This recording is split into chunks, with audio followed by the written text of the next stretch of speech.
nombre es Jessica Sánchez Comanti, artista y embajadora de la cultura asháninka. Ella tiene muy claro que toda su identidad, su conocimiento y la transmisión de lo que ella ha recibido se da en el territorio que habita, en la tierra, y que por eso las mujeres defienden la tierra. Yo no soy algo nuevo, aparte de mi historia y mi oficio no tengo mucho más. Los primeros sonidos, la primera lengua, las primeras palabras fueron en quichua, lo que yo aprendí, es lo primerito.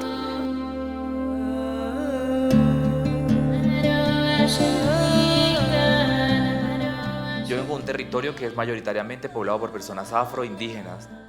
Pues crecí viendo en mi familia los rituales de ir al río a limpiar las energías, los rituales de hacer baños de flores, hacer baños de hierbas. Mapukimun,